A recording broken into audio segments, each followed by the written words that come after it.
So taking a quick look, this is my rig. You can see it's got a bit of wear and tear on it. It's had quite a few hundred jumps on it. It saved my life quite a few times. It's a Javelin container if you're interested. So just going over quickly, we're going to be learning how to pack this portion, which is the main canopy. And up here is the reserve canopy. So we have the chest strap, have the leg straps. This is a B.O.C, bottom of container.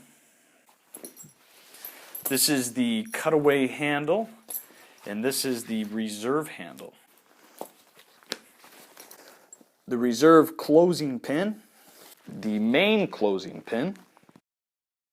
This is the 3-ring system. The 3-ring system.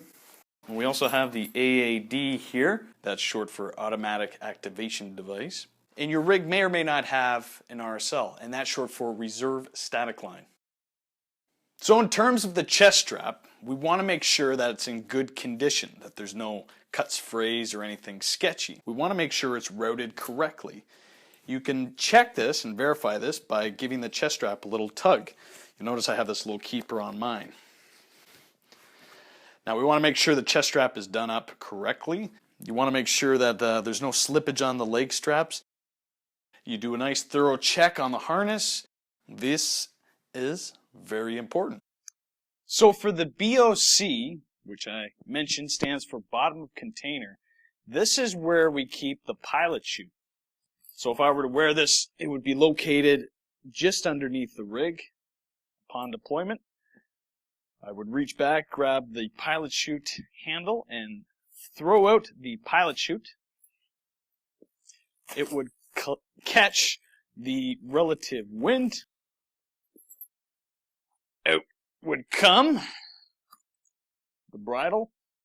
Now if you take a look there, so as you notice, the pilot chute, as it comes out, is going to pull up, and there's the main closing pin. Notice it's curved, and whoop, that's how the opening process opens up. The flaps open up. After the flaps open up, that's when the D bag, which is short for deployment bag, comes out. This is where the canopy, our main canopy, is in. So as the pilot chute continues to pull out the D bag, you'll notice that the stows are pulled out one by one. As the pilot chute continues to pull the canopy out of the D bag, this is what the canopy looks like above a jumper's head. For a millisecond, it's actually going to look like this. Then it'll start to inflate. The slider will slide down, it slows the opening down, and then the canopy will be open for flight.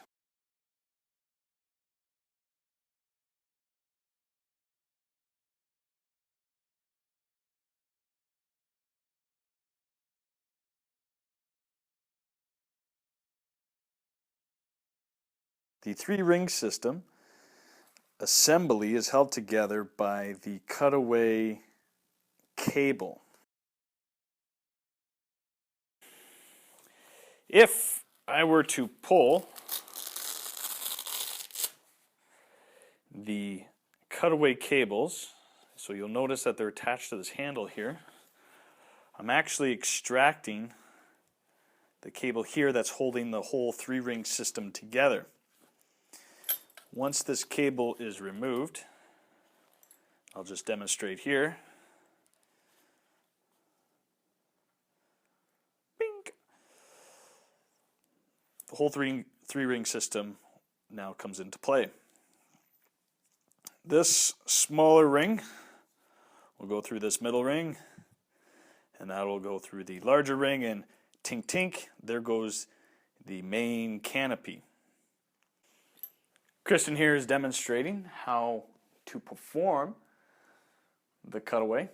You grasp the pillow handle, look, grab, pull, and that's how you cut away your main canopy.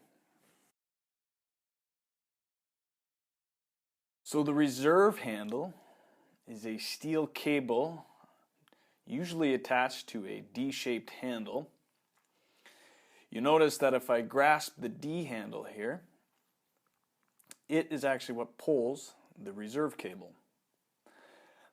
The reserve cable comes through a cable housing here and is attached to the reserve closing pin, which here you can see is holding down a spring-loaded pilot chute.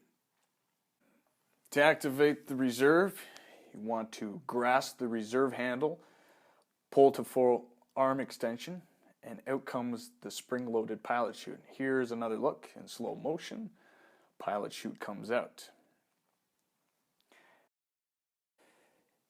The automatic activation device, or the A.A.D, it is essentially just a cutter that cuts the reserve closing loop. As you can see, here's the reserve closing loop going through a cutter. To actually turn on the A.A.D, you just push the button 3 times, 1 for every time the light comes on. The A.A.D will go through its configuration and set up. After it's configured, should be some kind of indication to say you're good to go, ready to jump. Similar to shut it off, it's the same thing. Push every single time a light comes on. And they make this difficult to turn on and off, obviously because we don't want to accidentally turn it on and off in the airplane. The reserve static line, or R.S.L, is attached to the main canopy riser here. You'll notice it's attached on mine, comes around here velcroed, and if we flip it around, you actually see that if I were to cut away my main canopy, the R.S.L would actually, in theory, pull my reserve for me. It would actually pull up on the reserve cable. Now this is good in theory. However, it does have some limitations. As Bill Booth had pointed out, some R.S.Ls damage the ripcord cable, and it works okay if it's pulled on this angle. And therefore he came up and invented something called the sky hook. I don't want to get into it too much here, but basically the sky hook, rather than pulling on the actual cable to deploy your parachute, it pulls on the bridle. For more information, you can go to unitedparachutetechnologies.com and look up Skyhook for yourself. It's pretty incredible technology that Bill Booth had come up with, and it's the latest and greatest in deploying reserves.